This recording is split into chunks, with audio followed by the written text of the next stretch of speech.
You're gonna make a wonderful father one day. I took a lot of hits on Malcolm and Eddie because my character was called ugly a lot, and it pushed my buttons, my personal buttons. I was dating Malcolm Jamal Warner at the time, and he was like, I can't go home and tell my girlfriend she's fired. So they had to compromise in the amount of episodes I got, and then I had to kind of prove myself again that I was, worthy to be on the show. So this is why Karen Malina utterly hated them. Because what happened to her on Malcolm and Eddie wasn't just disrespectful, it was calculated. Every week she stood on that set while her co-star called her ugly, over and over, in front of a live audience and millions of viewers.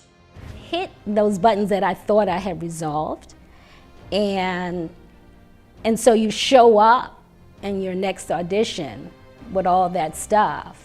You show up a little more desperate, you show up, am I cute enough, is my hair straight enough? And off camera, the producers were planning to cut her from the show, not because of her acting, but because they wanted a different look. Kind of a low for me too, because by season 3, they wanted to change it up, they wanted to add some white guys, they wanted to demote me. She didn't just lose confidence, she started questioning everything about herself. And what was supposed to be a career breakthrough became the most painful chapter of her life.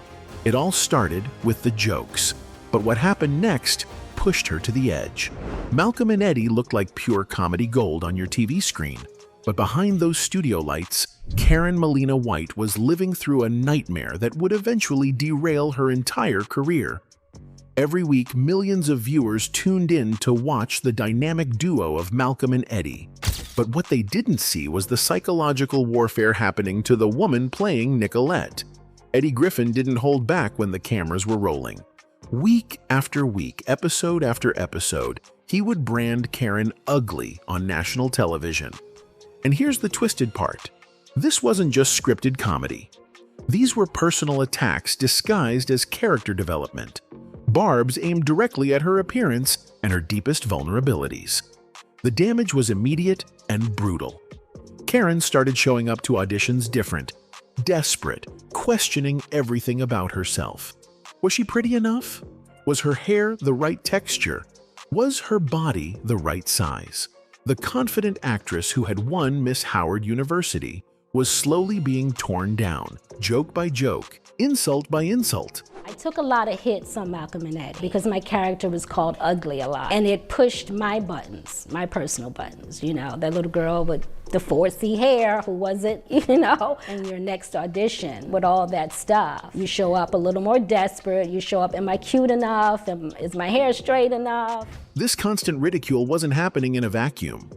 Karen was dealing with the pressure of being one of the few black women in a leading role on network television in the 90s. Every insult, every joke about her appearance, every moment of on-screen humiliation was being broadcast to millions of people. The psychological impact was devastating. The aftermath of her time on Malcolm and Eddie saw a noticeable decline in her television appearances. It's a stark reminder of how words, even those delivered in character, can leave a lasting impact on a person's career and self-esteem. Karen had to carry this baggage into every audition room, every meeting, every opportunity that came her way. But what made it even worse was that Karen knew this treatment was deliberate. Eddie Griffin wasn't just reading lines. He was targeting her insecurities with surgical precision. Every joke about her looks, every comment about her appearance was designed to break her down. And for a while, it was working. The woman who had once confidently competed for and won Miss Howard University was now second-guessing every aspect of her appearance. The actress who had earned a fine arts degree and proven her talent in theater was now wondering if she was good enough, pretty enough, worthy enough to be on television. This psychological abuse would have broken many people, but Karen was about to discover a source of strength that would help her survive not just Eddie's cruelty, but the even bigger betrayal that was coming. The pressure from Malcolm and Eddie became so intense that Karen's happiness started crumbling from the inside out. She found herself trapped in a cycle where her entire emotional state depended on external validation. booking a job meant happiness, not booking a job meant depression and anxiety. The constant ridicule on set was eating away at her self-worth, and she needed an escape that went deeper than just changing jobs or finding new representation. That's when Buddhism entered her life like a lifeline thrown to a drowning person. Through Buddhist teachings, Karen discovered a concept that would change everything: absolute happiness. This wasn't the temporary high you get from landing a role or the validation from others. This was happiness that came from within, completely independent of your environment or circumstances. Teaches you that your happiness is on the inside, but I was able to see that everything, all of my happiness was tied to things outside me, whether it was my relationship or whether it was booking a job. The Buddhist concept of absolute happiness became Karen's armor against Hollywood's attacks. Instead of deriving her self-worth from whether producers liked her, whether audiences responded positively, or whether critics praised her performances, she learned to find peace and confidence from an internal source that nobody could touch or manipulate. This spiritual transformation wasn't just about meditation and chanting. It was about fundamentally rewiring how she approached her career and life. Buddhism taught her that suffering often comes from attachment to outcomes we can't control. Karen was suffering because she was attached to external validation, to career success, to other people's opinions of her appearance and talent. The practice gave her tools to handle the daily humiliation on the Malcolm and Eddie set. When Eddie Griffin made another joke about her looks, she could observe the pain without letting it destroy her self-concept. When producers made decisions that hurt her career, she could feel the disappointment without tying her entire identity to their approval. Buddhism also taught Karen about impermanence, the idea that all conditions, both good and bad, are temporary. The success of Malcolm and Eddie wouldn't last forever, but neither would the pain of being ridiculed on set. This perspective helped her endure the immediate suffering while working toward longer-term solutions. The meditation practice gave her mental clarity to see her situation objectively. She could recognize that Eddie's attacks on her appearance had nothing to do with her actual worth as a person or an actress. She could understand that the entertainment industry's treatment of Black women reflected systemic problems, not personal failures on her part. But most importantly, Buddhism prepared her for what was coming next. The spiritual strength she was building through her practice would soon be tested in ways she couldn't imagine. The producers who had benefited from her talent and the success of Black performers on their show were about to reveal their true colors, and Karen would need every ounce of inner strength to survive what they had planned. This wasn't just about finding a coping mechanism for workplace stress. This was about developing the spiritual foundation to survive institutional racism and professional betrayal at the highest levels of the entertainment industry. After 3 successful seasons of Malcolm and Eddie, a show that became a hit specifically because of Black talent, the producers decided they wanted to change things up. Their solution? Add some white guys to the cast and demote Karen to a smaller role. Let that sink in for a moment. Malcolm and Eddie became successful because of Black performers, Black writers, and Black audiences. The network made millions off this Black talent, built their following with Black viewers, and then decided the show needed fewer Black people to continue succeeding. Kind of a low for me too, because by season 3, they wanted to change it up, they wanted to add some white guys, they wanted to demote me. This wasn't about ratings or storylines or creative differences. This was about a pattern that Karen recognized immediately. Use Black talent to build up the network, make money off Black creativity, then push Black performers aside once the show is established. It's the oldest trick in Hollywood's playbook, and Karen was about to become another casualty. The irony was devastating. Here was a woman who had dedicated her life to her craft, who had earned a fine arts degree from Howard University, who had won beauty pageants and proven her acting chops in theater, television, and film. But none of that mattered when the executives decided they wanted a whiter cast. Karen later made it clear that this was part of a larger trend in the industry, using black talent to build up networks and make money, then getting rid of black performers once the shows were profitable. Malcolm and Eddie was the perfect example of this exploitation. The show's success was built on the chemistry and talent of its black cast, but once that success was established, the network felt they could replace the very people who created it. The demotion wasn't presented as a creative decision or a storyline necessity. It was a business decision based on the racist assumption that white actors would somehow make the show more appealing to broader audiences. The executives were essentially saying that black talent was good enough to build their success, but not good enough to sustain it. For Karen, this betrayal cut deeper than Eddie Griffin's on-screen ridicule. At least with Eddie, she knew where she stood. He was openly hostile and cruel. But the producers had smiled in her face for 3 seasons while planning to stab her in the back. They had benefited from her work, her talent, and her contribution to the show's success, then decided she was expendable. The psychological impact was crushing. Karen had already been dealing with constant attacks on her appearance and self-worth from her co-star. Now she was facing institutional racism from the very people who were supposed to be protecting her career interests. The message was clear. No matter how talented, beautiful, educated, or successful she was, she could still be discarded the moment it became convenient. But Karen wasn't going to go down without a fight, and she had an unexpected ally who was about to risk his own career to save hers. Just when it looked like Karen's career was about to be destroyed by Hollywood's racist machinery, an unexpected hero stepped forward. Malcolm Jamal Warner, her boyfriend at the time and the show's star, made a decision that would save her job and expose the ugly politics behind the scenes. The producers called Malcolm into a meeting to discuss the changes they wanted to make for season 4. They laid out their plan to reduce Karen's role and bring in white actors to diversify the cast. But Malcolm wasn't having it. In a moment that would define both his character and their relationship, he drew a line in the sand. I was dating Malcolm Jamal Warner at the time, and he was like, I can't go home and tell my girlfriend she's fired. Think about the position Malcolm was in. He was the star of the show, but he was also a black man in an industry that could easily turn on him if he caused too much trouble. By threatening to walk away or cause problems over Karen's treatment, he was risking his own career and financial security. But he made the choice to use his power to protect someone he cared about.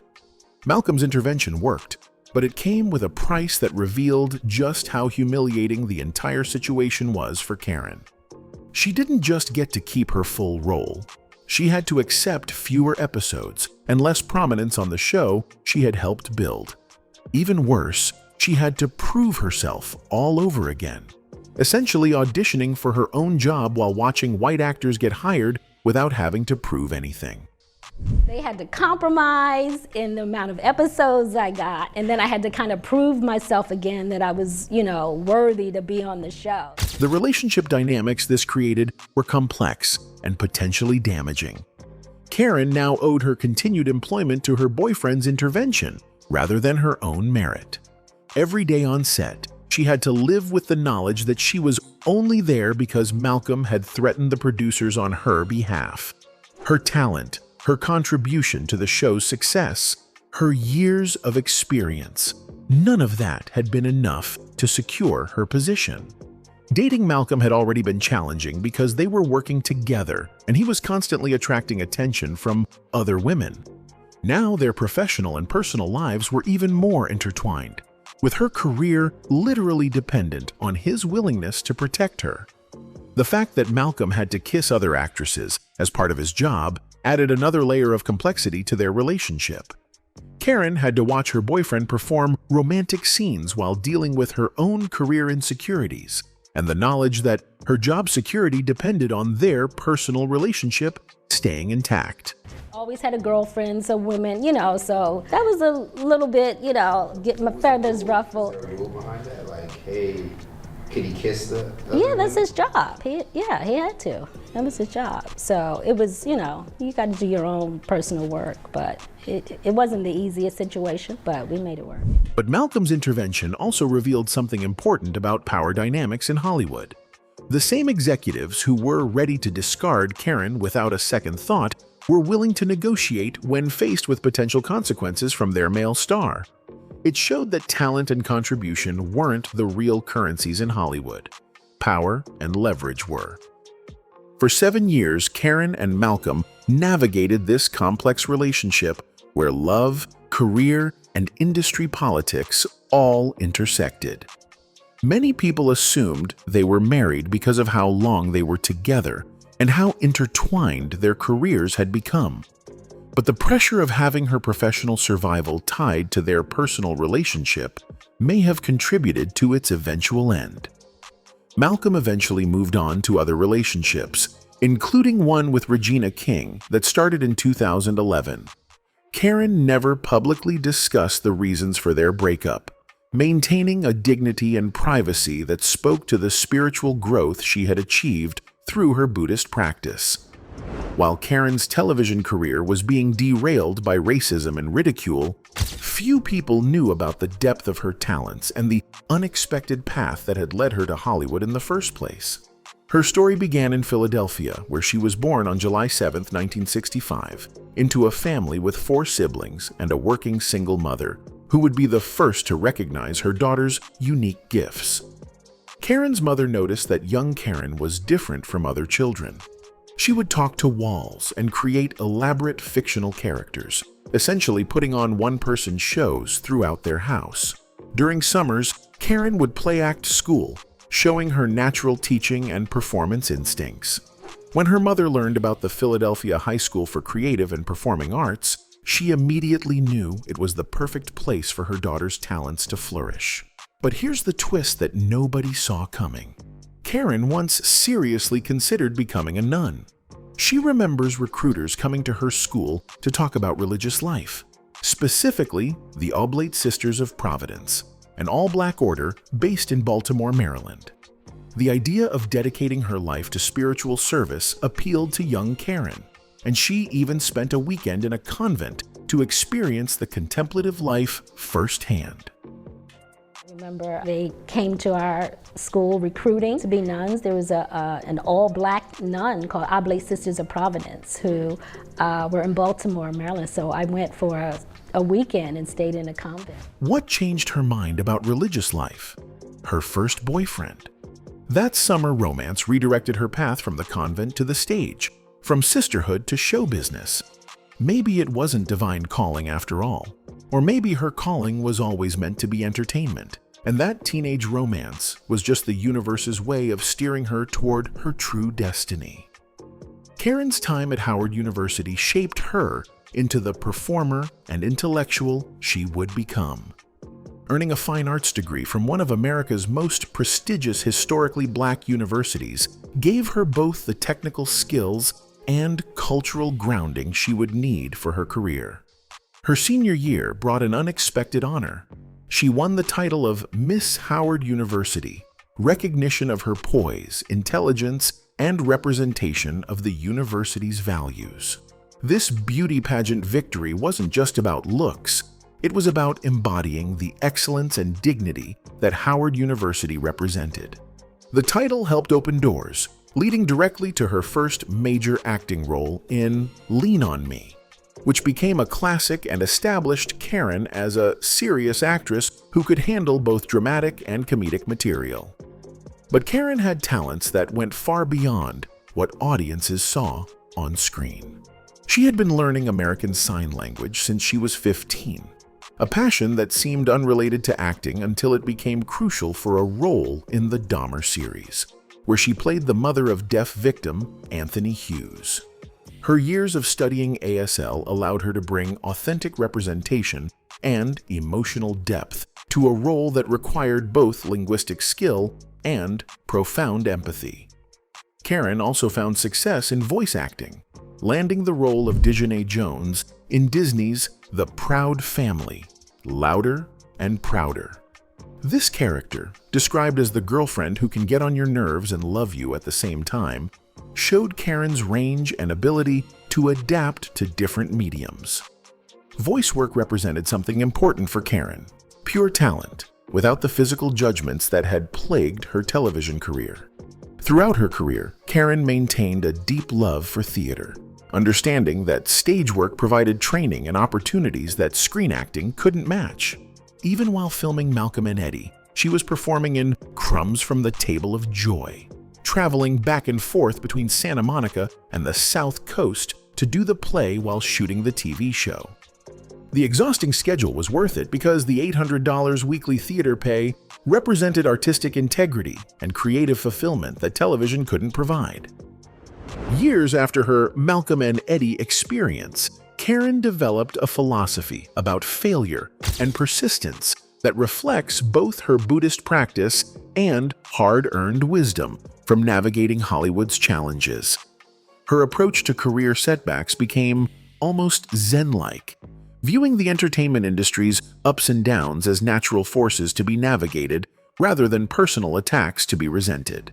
Don't compare your career to somebody else's, but just keep going. It's just a privilege and honor, and I'm very fortunate to get to do what I want and to make a living at it. This wasn't empty motivational speaking. This was survival wisdom from someone who had been tested by industry racism, personal attacks, and professional betrayal. Karen learned to find success on her own terms rather than accepting Hollywood's narrow definitions of value and worth. The Buddhist practice that had helped her survive the Malcolm and Eddie years became a permanent foundation for how she approached all of life's challenges. Instead of fighting against the ups and downs of show business, she learned to ride them like waves. Instead of comparing her path to other actors' journeys, she focused on her own unique trajectory.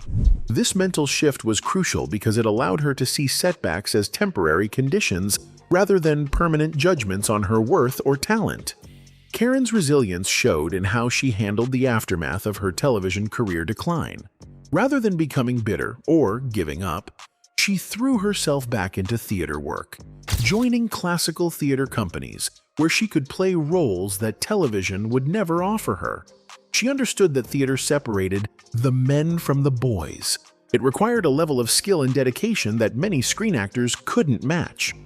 The spiritual growth that came from her Buddhist practice allowed Karen to see her Malcolm and Eddie experience as part of a larger pattern affecting many Black women in entertainment, not just a personal attack against her. This perspective helped her avoid the trap of taking Hollywood's racism personally, which could have led to bitterness and self-doubt that would have destroyed her career entirely. Karen also developed a nuanced understanding of how the entertainment industry uses and discards Black talent. Her experience of being demoted after helping build a show's success became a teaching moment about the systemic nature of Hollywood racism. She could see that her individual struggle was part of a larger pattern of exploitation that affected countless Black performers. This broader perspective helped her maintain her dignity and self-worth even when facing professional setbacks. Instead of internalizing Hollywood's message that she wasn't valuable enough, she understood that the industry's treatment of her reflected its own limitations and prejudices, not her actual worth as an artist or person. The philosophy she developed about persistence and patience served her well as she navigated the later stages of her career. Rather than desperately chasing roles or compromising her values to get work, she learned to trust that opportunities would come when they were meant to, and that her job was to stay prepared and maintain her artistic integrity. Karen's approach to privacy also reflected her spiritual growth. After her relationship with Malcolm ended, she kept her personal life out of the public eye, never discussing the details of their breakup or publicly dating other high-profile partners. This choice represented her understanding that not everything needed to be shared or explained to others. At 58, Karen Malina White has built a life that reflects her hard-won wisdom and spiritual growth.